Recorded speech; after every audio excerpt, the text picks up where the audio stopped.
Hello students, welcome to my channel chemistry learning. आज हम बहुत ही इम्पोर्टेंट नेमिंग रिएक्शन पढ़ने जा रहे हैं। कौन सा? फ्रीडल क्राफ्ट एल्काइलेशन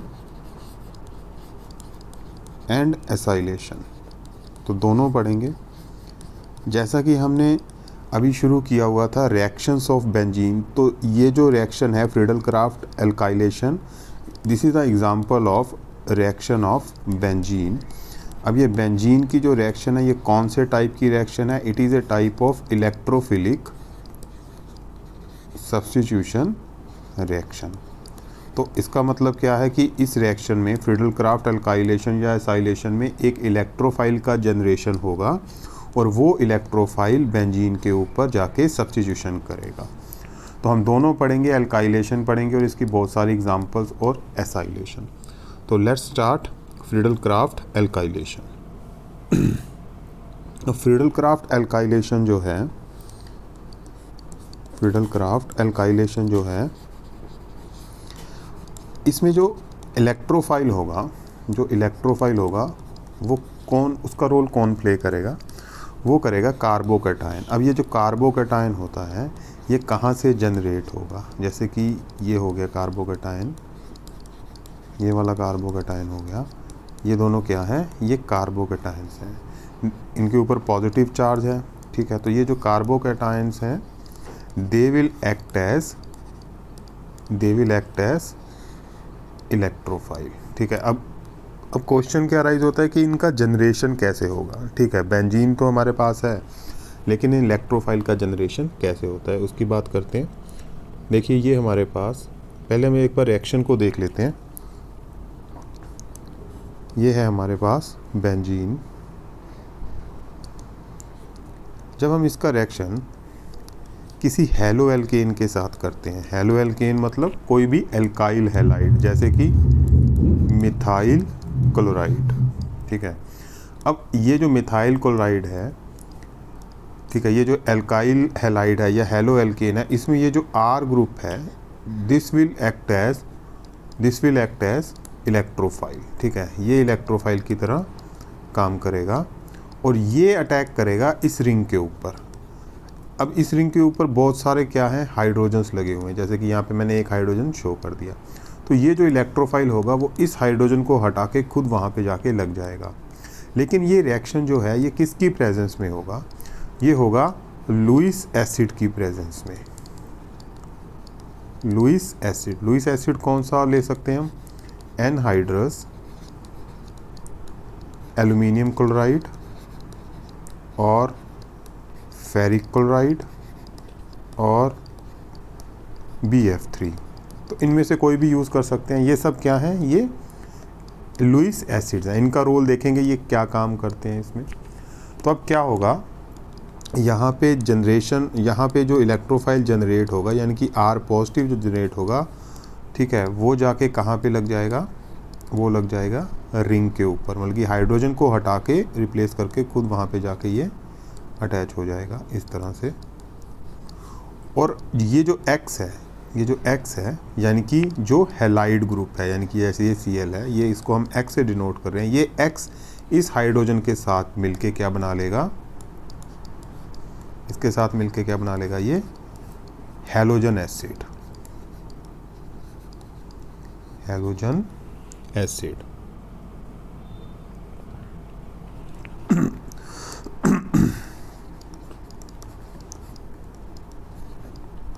तो इस तरह से ये रिएक्शन होगा। तो एक बार इस रिएक्शन को दोबारा देख लेते हैं। बेंजीन लिया हमने, बेंजीन का रिएक्शन हमने किसके साथ किया? हैलो एल्केन के साथ, in the presence of Lewis acid, aluminium chloride, ferric chloride या BF3। और जो बेंजीन का H था उसको रिप्लेस करके कौन लग गया? Methyl group. और हमको ये सब्स्टिट्यूटेड बेंजीन मिलेगा और साथ में क्या मिलेगा? By product halogen acid. तो इसका एक एग्जांपल देख लेते हैं हम।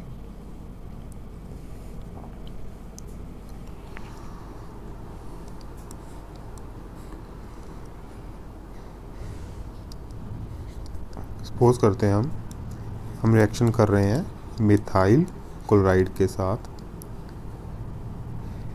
इन द प्रेजेंस ऑफ एनहाइड्रस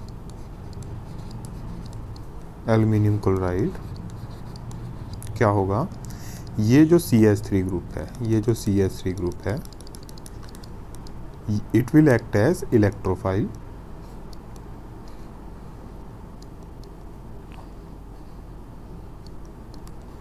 तो सपोज करते हैं इसके इस H को ये रिप्लेस करता है, बेंजीन की इस H को ये रिप्लेस करता है और यहाँ पे क्या लग जाता है CH3 और साथ में ये जो Cl है ये इस H पॉजिटिव के साथ जाके क्या बना देता है HCl। ये हमको क्या मिला, इसको हम क्या बोलेंगे टोलुइन।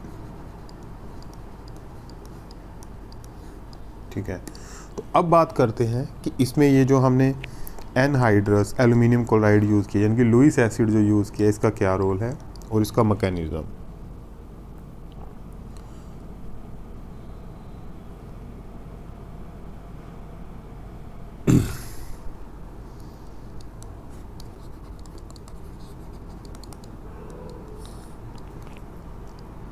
अब फर्स्ट स्टेप में क्या होगा, इसमें सबसे पहले होगा generation of electrophile.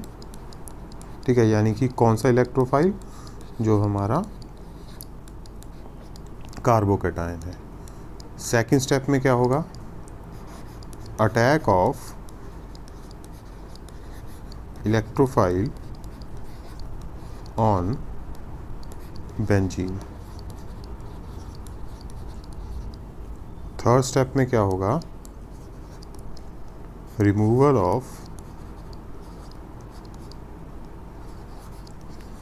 Of H from benzene.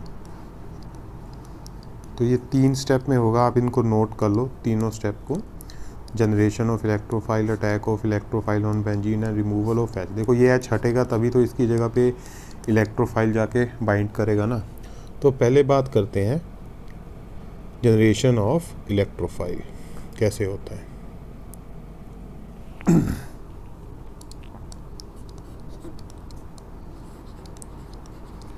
सबसे पहले जनरेशन ऑफ इलेक्ट्रोफाइल, देखो हमारे पास क्या है, हमारे पास मिथाइल क्लोराइड है।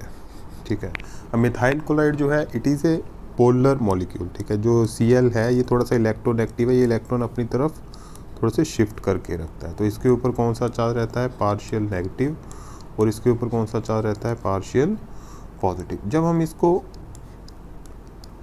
इसके साथ रिएक्ट करेंगे यानी कि एल्युमिनियम क्लोराइड के साथ, तो क्या होगा, देखो जो एल्युमिनियम क्लोराइड होता है ना, इसमें ये जो एल्युमिनियम है ना, ये एक्ट करता है लुईस एसिड की तरह, मेनली ये वाला एल्युमिनियम। क्यों, ये जो मेटल होता है ये लुईस एसिड की तरह क्यों काम करता है, क्योंकि इसके पास वेकेंट ऑर्बिटल्स होते हैं। ठीक है, वेकेंट ऑर्बिटल। अब लुईस एसिड क्या होता है आपको पता है, लुईस एसिड जहाँ पे भी उसको लोन पेयर ऑफ इलेक्ट्रॉन मिलते हैं वहाँ पे वो अटैक करता है। अब इस मिथाइल क्लोराइड में ये जो Cl ग्रुप है, हमको पता है इसके पास लोन पेयर ऑफ इलेक्ट्रॉन है, तो इसके पास एक वेकेंट ऑर्बिटल है एल्यूमिनियम के पास, तो ये इसके ऊपर अटैक करता है। ठीक है, तो ये इसके लोन पेयर की वजह से इसके ऊपर अटैक करता है। जैसे ही एल्यूमिनियम इस Cl को अपने साथ लेके जाता है तो ये Cl ज़्यादा इलेक्ट्रोनेगेटिव है, ये बॉन्डिंग इलेक्ट्रॉन जो CH3 और Cl के बीच में बॉन्डिंग इलेक्ट्रॉन है ये भी साथ में लेके जाता है जब ये वाला बॉन्ड ब्रेक होता है। तो फिर क्या होता है, जो Cl है वो बॉन्डिंग इलेक्ट्रॉन भी जब अपने साथ लेके जाता है तो वो बन जाता है AlCl4 नेगेटिव। ठीक है, और जो CH3 होता है वो इलेक्ट्रो डेफिशिएंट हो जाता है, उसके ऊपर क्या आ जाता है, स्ट्रॉन्ग पॉजिटिव चार्ज। ठीक है, यानी कि ये जो मिथाइल क्लोराइड है इसका हिट्रोलाइसिस होता है। हिट्रोलाइसिस मतलब क्या है, कहने का मेरा मतलब क्या है कि ये जो लुईस एसिड है इसका पर्पस क्या है, हम इसको क्यों यूज़ कर रहे हैं, ताकि ये मिथाइल क्लोराइड का यानी कि इस मिथाइल क्लोराइड का ये क्या कर दे, हिट्रोलाइसिस कर दे, इसलिए इसको यहाँ पे हम यूज़ करते हैं। और हिट्रोलाइसिस होने से क्या होता है, जो हमको कार्बोकेटायन हमारा मिलता है पॉजिटिवली चार्ज, जो कि इलेक्ट्रोफाइल की तरह काम करेगा। हमारा इलेक्ट्रोफाइल का जनरेशन हो गया, बाकी तो कुछ बचा ही नहीं। अब क्या होगा, अब जो इलेक्ट्रोफाइल है, जो सेकंड स्टेप है, जो इलेक्ट्रोफाइल है वो अटैक करेगा किसके ऊपर, इलेक्ट्रॉन रिच बेंजीन के ऊपर। देखो अब ये बेंजीन है हमारे पास, ठीक है, इसके पास इस तरह से 3 पाई बॉन्ड है, ये इलेक्ट्रॉन रिच है, ठीक है, यहाँ पे एक हाइड्रोजन मैं शो कर रहा हूँ, तो ये इलेक्ट्रॉन रिच है। तो ये एक तरह से आप बोल सकते हो न्यूक्लियोफाइल की तरह काम कर रही है बेंजीन रिंग। अब कौन आया, इलेक्ट्रोफाइल, जो कि हमारे पिछले स्टेप में जनरेट हुआ था, CH3 पॉजिटिव। अब ये CH3 पॉजिटिव क्या करेगा, सपोज करते हैं ये किसी भी एक कार्बन के ऊपर अटैक करता है इस तरह से,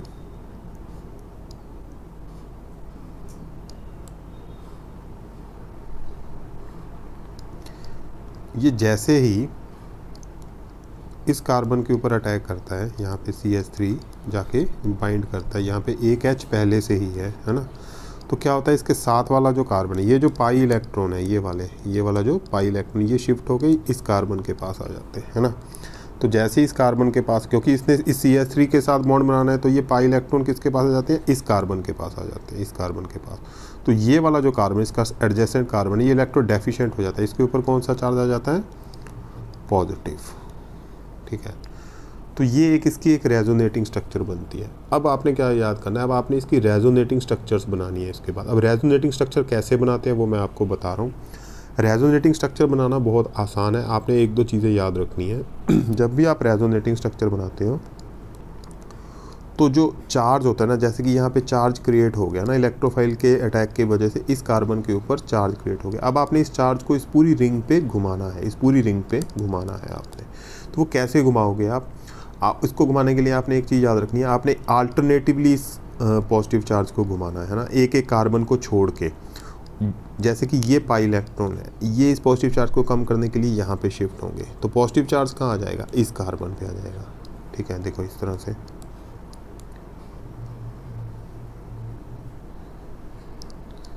यहाँ पे तो CH3 हम ऐसे ही बना देते हैं, ठीक है। ये पॉजिटिव चार्ज जो यहाँ पे था वो यहाँ आ जाएगा, क्यों, क्योंकि पाई इलेक्ट्रॉन कहाँ शिफ्ट हो गए, यहाँ पे, और एक पाई बॉन्ड कहाँ पे है, यहाँ पे। ये इसका दूसरा रेजोनेटिंग स्ट्रक्चर बना। पहला कौन सा बना, ये वाला बना, और ये कौन सा बना, दूसरा वाला।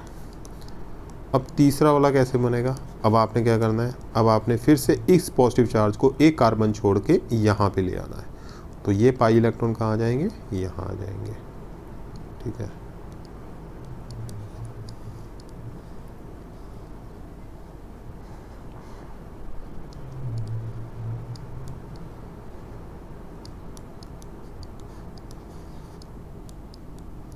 बस आपने एक बात याद रखनी है कि जो पॉजिटिव चार्ज है उसको एक एक कार्बन अल्टरनेटिवली कार्बन फिर घुमाते जाना है जब तक कि वो यहाँ पे ना पहुँच जाए, यानी कि एडजेसेंट टू उस कार्बन ना पहुँच जाए जिसके ऊपर इलेक्ट्रोफाइल का अटैक हुआ था। तो ये हमारी 3 रेजोनेटिंग स्ट्रक्चर बनी है।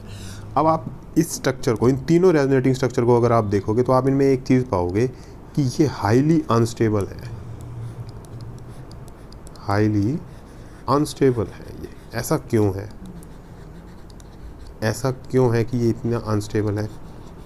मैंने आपको एरोमेटिसिटी के ऊपर एक लेक्चर दिया था, तब मैंने बताया था कि अगर किसी मॉलिक्यूल के पास इतने पाई इलेक्ट्रॉन हैं, 4 हैं, 8 हैं या फिर 12 हैं, तो वो एंटी एरोमेटिक होता है। ये मैंने एक लेक्चर में बताया है, आप इसी प्लेलिस्ट में जाके देख सकते हो, एरोमेटिसिटी और एंटी एरोमेटिक। तो ये जो मॉलिक्यूल है इसके पास 4 पाई इलेक्ट्रॉन है, 1 2 3 4, तो 4 पाई इलेक्ट्रॉन है, तो ये एंटी एरोमेटिक है। क्या है ये? एंटी एरोमेटिक है। एंटी एरोमेटिक जो होते हैं वो हाईली अनस्टेबल होते हैं। तो अब इसको स्टेबल होना है, तो इसको स्टेबल होने के लिए क्या करना है, इसको अपने पास एक पाई बॉन्ड और बनाना है। देखो कैसे, यहाँ पे मैं दोबारा से बना रहा हूँ। इसका स्ट्रक्चर कैसा है, इसका स्ट्रक्चर इस वक्त इस तरह से है। यहाँ मैं साफ से फिर से बना रहा हूँ, ये देखो,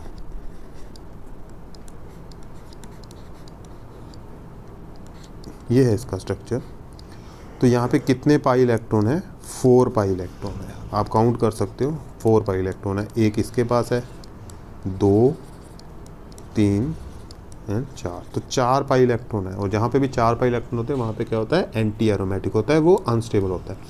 तो अगर यहाँ पे एक पाई बॉन्ड क्रिएट हो जाए इस जगह पे, है ना, इस जगह पे अगर एक पाई बॉन्ड क्रिएट हो जाए तो यहाँ पे टोटल 6 पाई इलेक्ट्रॉन हो जाएंगे, तो ये स्टेबल हो जाएगा, ये एरोमेटिक हो जाएगा, कॉन्जुगेटेड हो जाएगा और 6 पाई इलेक्ट्रॉन हो जाएंगे। तो उसके लिए इसको क्या करना पड़ेगा, इसको इस हाइड्रोजन की आहुति देनी पड़ेगी। तो ये हाइड्रोजन को छोड़ता है, ठीक है। तो जैसे ये हाइड्रोजन को छोड़ता है ये किस में कन्वर्ट हो जाता है, देखो, ठीक है। अब ये तीसरा स्टेप है, दिस इज थर्ड स्टेप, ये थर्ड स्टेप है। थर्ड स्टेप मैंने क्या बताया था, रिमूवल ऑफ H पॉजिटिव, ठीक है। तो H पॉजिटिव का ये रिमूवल क्यों हो रहा है, टू रीगेन एरोमेटिसिटी। यहाँ पे मैं दोबारा बना रहा हूँ,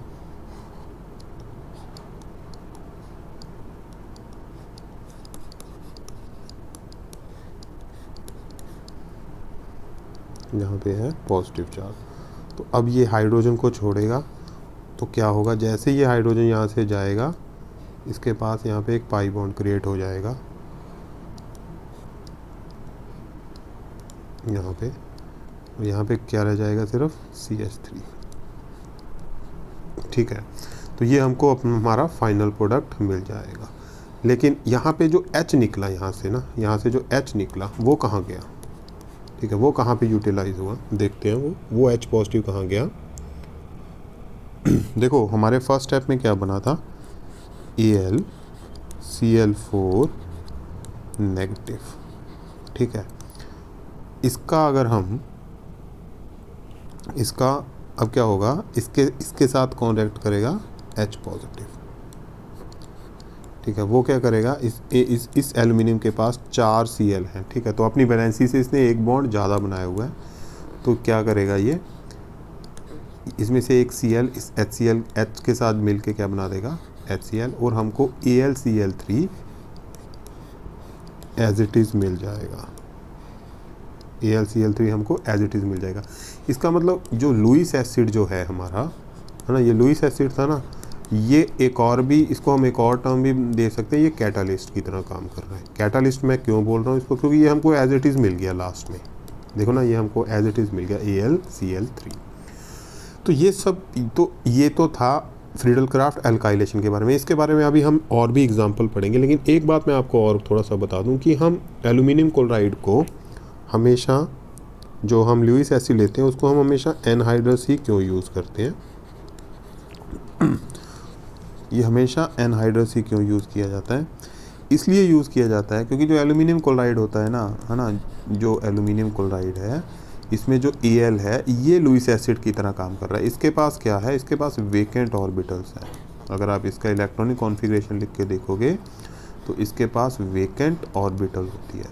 तो अगर हम इसको वाटर के साथ देते हैं तो क्या होगा, देखो, अगर हम इसको वाटर के साथ, मतलब कि हाइड्रस सिचुएशन हो, तो वाटर जो होता है उसका स्ट्रक्चर इस तरह का होता है, ठीक है। और ये हमारा क्या है, एल्यूमिनियम क्लोराइड है।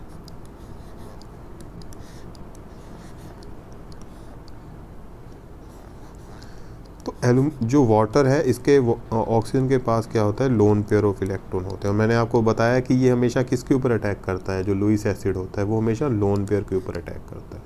तो वो हमने इसको रिएक्ट करवाना है किसके साथ, CH3Cl के साथ, है ना, इस Cl के लोन पेयर के साथ इसको रिएक्ट करना है। लेकिन जब इसको वाटर ही मिल जाएगा, वाटर का लोन पेयर, जो ऑक्सीजन का लोन पेयर मिल जाएगा, तो ये इसी के साथ रिएक्ट कर जाएगा, ठीक है। इसलिए हमेशा जो लुईस एसिड होता है इसको हम एनहाइड्रस कंडीशन में यूज़ करते हैं, ठीक है। अब हम थोड़ी सी और एग्जांपल्स पढ़ते हैं इसकी, बहुत इंटरेस्टिंग है और कॉम्पिटिटिव के हिसाब से ज़रूरी भी है।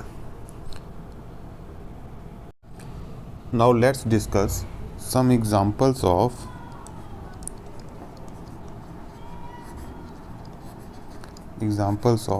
Friedel-Crafts alkylation.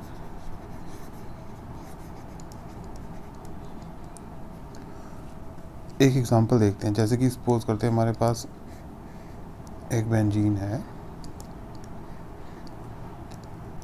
इसको हम रिएक्ट करते हैं किसके साथ, एक तो हम सिंपल मॉलिक्यूल लेते हैं, ये वाला CH3 CH2 CH2 Cl। तो इसका नाम क्या होगा? इसका नाम होगा प्रोपाइल क्लोराइड। ठीक है, इसका रिएक्शन कर रहे हैं बेंजीन के साथ इन द प्रेजेंस ऑफ, क्या बताया मैंने अभी, लुईस एसिड लेते हैं हम, कौन सा? Anhydrous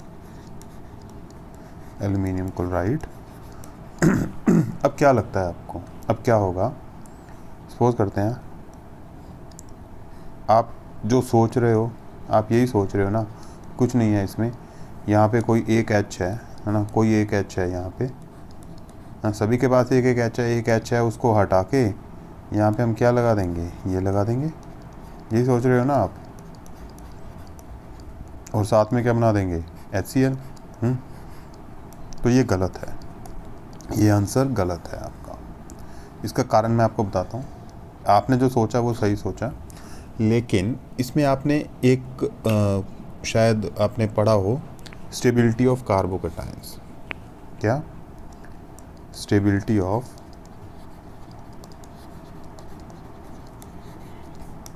carbocations.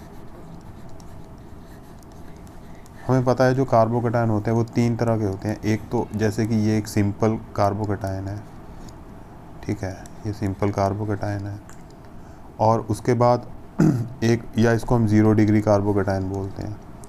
एक होता है 2 डिग्री 1 डिग्री कार्बोकैटायन या प्राइमरी कार्बोकैटायन, जिसमें कि जो कार्बन जिसके ऊपर पॉजिटिव चार्ज है वो एक कार्बन के साथ जुड़ा है, तो इसको हम क्या बोलेंगे? Primary carbocation. ठीक है, एक है हमारे पास सेकेंडरी कार्बोकैटायन, इस तरह से,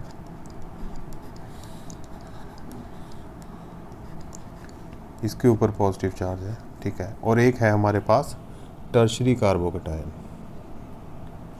ये कौन सा है? ये है सेकेंडरी कार्बोकैटायन। ठीक है, टर्शरी कैसा होगा? वो कार्बोकैटायन जिसके ऊपर, जिसमें कार्बन, जिस कार्बन के ऊपर पॉजिटिव चार्ज है वो फर्दर 3 कार्बन के साथ जुड़ा है, जैसे कि ये वाला। तो ये क्या है?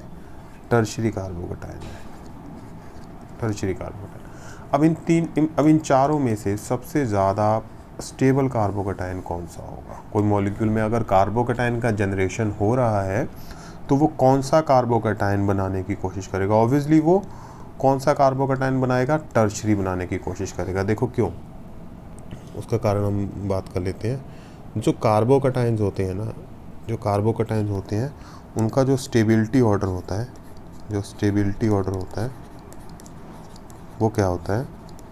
वो होता है टर्शरी कार्बोकैटायन सबसे ज़्यादा स्टेबल, उससे कम सेकेंडरी, उससे कम प्राइमरी, और सबसे कम 0 डिग्री, और इसको हम सिंपल कार्बोकैटायन भी बोलते हैं। ठीक है, तो ये ऑर्डर होता है। यानी कि अगर किसी मॉलिक्यूल के अंदर सेकेंडरी या प्राइमरी अगर प्राइमरी कार्बोकैटायन बन रहा है तो उसकी कोशिश रहेगी कि वो सेकेंडरी में कन्वर्ट हो जाए। ठीक है, वो किस में कन्वर्ट हो जाए? सेकेंडरी में। और अगर सेकेंडरी बन रहा है तो उसकी कोशिश क्या होगी कि वो टर्शरी में कन्वर्ट हो जाए। लेकिन वो ऐसा करता कैसे है? ठीक है, कोई भी मॉलिक्यूल स्टेबल होने की कोशिश करता है तो वो स्टेबल कैसे होगा? अगर उसमें कार्बोकैटायन का जनरेशन, लोअर कार्बोकैटायन का जनरेशन हो रहा है तो वो हायर कार्बोकैटायन में कन्वर्ट करने की कोशिश करता है। लेकिन वो करता क्यों है? और पहले इस पे डिस्कस करते हैं कि ये स्टेबल क्यों होता है। सीधी सी बात है, जो टर्शरी कार्बोकैटायन है, जैसे कि ये एक टर्शरी कार्बोकैटायन है, ठीक है, इसको मैं सेकेंडरी के साथ कंपेयर कर लेता हूँ। ये सेकेंडरी कार्बोकैटायन है, ठीक है, इसमें क्या है? इसमें मोर I+ इफेक्ट है, मोर I+ इंडक्टिव इफेक्ट है, इसमें थोड़ा सा कम है as compare to tertiary, less inductive effect. अब इससे क्या होता है? इंडक्टिव इफेक्ट क्या होता है कि जैसे कि यहाँ पे इसके ऊपर पॉजिटिव चार्ज है तो इसके जो नेबरिंग कार्बन होते हैं ये कोशिश करते हैं इसका पॉजिटिव चार्ज कम करने के लिए, ये इलेक्ट्रॉन इसकी तरफ शिफ्ट करते हैं। ठीक है, शिफ्ट करते हैं, माइग्रेट नहीं करते, माइग्रेट रेजोनेंस में होता है, ये इंडक्टिव इफेक्ट है। तो ये यहाँ पे इलेक्ट्रॉन की थोड़ी सी शिफ्टिंग होती है towards that carbon which possesses positive charge, तो इसको हम क्या बोलते हैं? I+ effect. तो अगर जितना ज़्यादा I पॉजिटिव इफेक्ट ज़्यादा होगा उतना ये पॉजिटिव चार्ज, ये वाला जो पॉजिटिव चार्ज है कार्बन के ऊपर, ये कम होगा। ठीक है, ये क्या हो जाएगा? कम हो जाएगा और वो ज़्यादा स्टेबल हो जाएगा। तो ध्यान देना कि जितना I प्लस इफ़ेक्ट, देखो जितना I प्लस इफ़ेक्ट ज़्यादा होगा उतना जो पॉजिटिव चार्ज है वो कम होगा।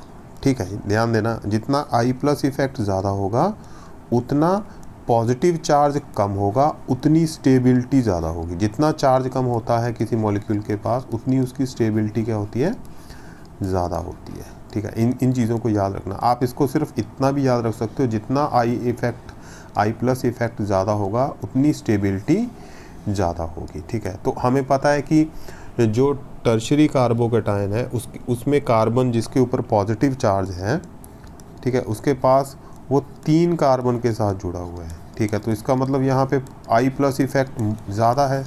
ठीक है, मैक्सिमम I इफ़ेक्ट है, यहाँ पे मैक्सिमम I प्लस इफ़ेक्ट है, तो इसलिए ये सबसे ज़्यादा क्या है, स्टेबल है।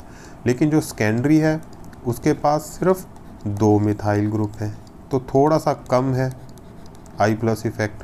ठीक है, तो ये थोड़ा सा कम स्टेबल है। अब अगर हम प्राइमरी के ऊपर आ जाए तो उस बेचारे के जिस कार्बन के ऊपर पॉजिटिव चार्ज है उसके साथ सिर्फ एक ही कार्बन है जो उसको इलेक्ट्रॉन दे रहा है। ठीक है, तो इसका मतलब इसका पॉजिटिव चार्ज बहुत स्ट्रॉन्ग है, तो ये बहुत अनस्टेबल है। समझ के बाद, तो सबसे ज़्यादा स्टेबल टर्शरी, फिर सेकेंडरी और फिर प्राइमरी। तो अब आपको इतना तो पता लगे, इसका मतलब क्या है कि कोई भी जो कार्बोकेटायन होगा वो हायर कार्बोकेटायन में कन्वर्ट होने की कोशिश करता रहेगा। लेकिन वो ऐसा कैसे करता है, देखो अब हम अपनी एग्जांपल पे चलते हैं। हमारी एग्जांपल क्या थी, हमारे पास क्या था, प्रोपाइल क्लोराइड था। प्रोपाइल क्लोराइड, ठीक है, प्रोपाइल क्लोराइड को जब हमने एल्यूमिनियम क्लोराइड के साथ रिएक्ट किया तो ये क्या बन गया, ये बन गया CH3 CH2 पॉजिटिव। ठीक है, प्लस साथ में क्या निकला, प्लस साथ में निकला हमारे AlCl4 नेगेटिव। ठीक है, इसकी अभी हमने बात नहीं करनी, हम बात कर रहे हैं इसकी स्टेबिलिटी की, अब ये वाला कौन सा कार्बोकेटायन है, देखो जिस कार्बन के ऊपर पॉजिटिव चार्ज है वो कितने कार्बन के साथ डायरेक्टली अटैच्ड है, डायरेक्टली वो एक कार्बन के साथ अटैच है। तो ये कौन सा कार्बोकेटायन जनरेट हुआ हमारे पास, प्राइमरी कार्बोकेटायन। अब मैंने जैसे बोला कि प्राइमरी कार्बोकेटायंस आर लेस स्टेबल। ठीक है, दे आर लेस स्टेबल। तो ये स्टेबल होने के लिए क्या करेगा, it will tend to get converted into secondary carbocation. तो ये सेकेंडरी कार्बोकेटायन में कैसे कन्वर्ट होगा, देखो एक टर्म आती है उसको बोलते हैं हाइड्राइड शिफ्ट।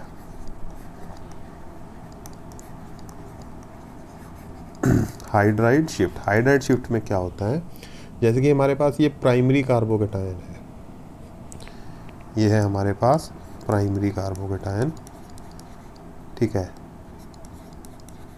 मैं इसमें ये वाला जो हाइड्रोजन है इसको मैं खोल के बना रहा हूँ इस तरह से। ठीक है, ये हाइड्रोजन क्या करेगा, ये हाइड्रोजन शिफ्ट करके कहाँ चला जाएगा, इस कार्बन के पास चला जाएगा। ठीक है, in the form of H negative, किस फॉर्म में जाएगा, H नेगेटिव। तो इसलिए H नेगेटिव को हम क्या बोलते हैं, हाइड्राइड। क्या बोलते हैं इसको, हाइड्राइड। देखो जो H पॉजिटिव होता है उसको हम प्रोटॉन बोलते हैं, है ना, उसको हम प्रोटॉन बोलते हैं, लेकिन H नेगेटिव को हम क्या बोलते हैं, हाइड्राइड। तो यहाँ से H जो होता है ये इलेक्ट्रॉन लेके इस वाले कार्बन के ऊपर शिफ्ट कर जाता है, तो इसलिए इसको क्या बोलते हैं, हाइड्राइड। अब जैसे ये वाला हाइड्रोजन इलेक्ट्रॉन लेके यहाँ से जाएगा तो इस कार्बन के ऊपर पॉजिटिव चार्ज आ जाएगा, और ये हाइड्रोजन शिफ्ट होके इस कार्बन के ऊपर चला गया इलेक्ट्रॉन लेके, तो इस कार्बन के ऊपर पॉजिटिव चार्ज खत्म हो जाएगा। तो ये किस में कन्वर्ट हो जाएगा, ये इसमें कन्वर्ट हो जाएगा, देखो। ठीक है, अब ये वाला कौन सा कार्बोकेटायन बन गया, ये बन गया आपका सेकेंडरी कार्बोकेटायन। तो सेकेंडरी कार्बोकेटायन कैसे जनरेट हुआ, बाय हाइड्राइड शिफ्ट। ठीक है, कैसे जनरेट हुआ, बाय हाइड्राइड शिफ्ट। ये ऑटोमेटिकली होगा, ये हम नहीं करेंगे, ये मॉलिक्यूल अपने आप करेगा।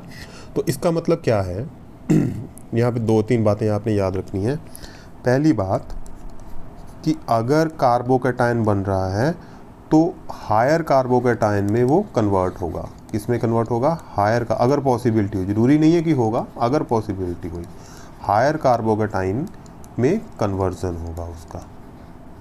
ठीक है, दूसरी बात, वो कैसे कन्वर्ट होता है, by hydride shift, by hydride shift. तो मैं एग्जांपल अब दोबारा लिख रहा हूँ, ध्यान से देखो। हमारे पास क्या था, तो हमारे पास बेंजीन थी इस तरह से, इसका हमने रिएक्शन किसके साथ किया था, इसके साथ किया था प्रोपाइल क्लोराइड के साथ। ठीक है। अब ये जो प्रोपाइल क्लोराइड है, आप देखो ना, ये प्रोपाइल क्लोराइड को जब हम एल्यूमिनियम क्लोराइड के साथ फर्स्ट स्टेप में रिएक्ट करेंगे तो ये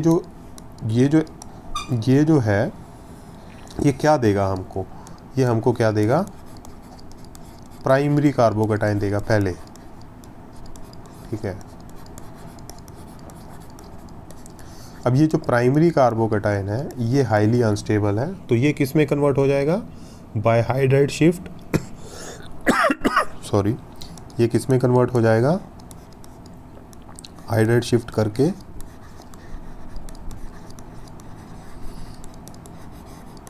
सेकेंडरी में कन्वर्ट हो जाएगा इस तरह से।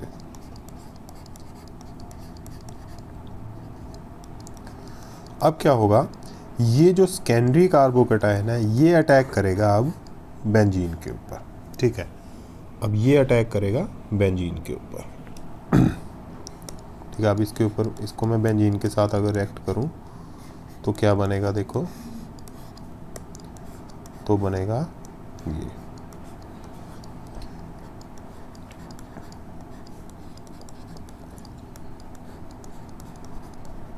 तो इसका नाम क्या होगा, इसका नाम होगा आइसोप्रोपाइल बेंजीन। आइसोप्रोपाइल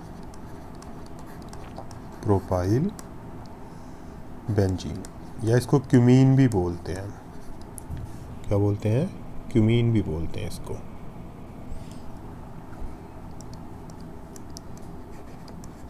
इसको हम क्यूमीन भी बोलते हैं,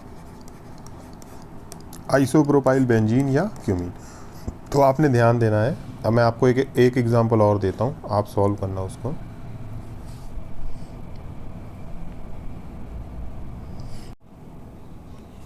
एक एग्जांपल करते हैं लास्ट में। और अगर मैं बेंजीन का रिएक्शन करूं इथाइल क्लोराइड के साथ, ठीक है, ये क्या है, इथाइल क्लोराइड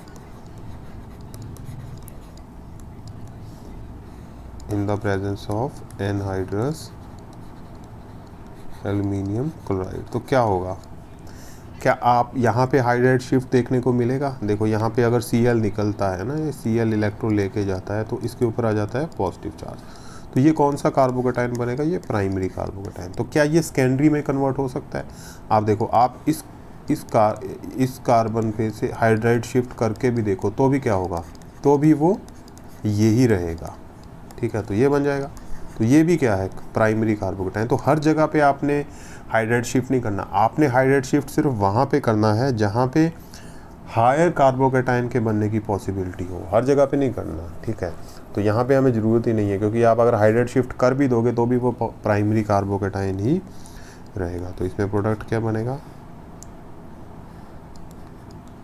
इसमें बनेगा हमारा ये वाला प्रोडक्ट प्लस HCl।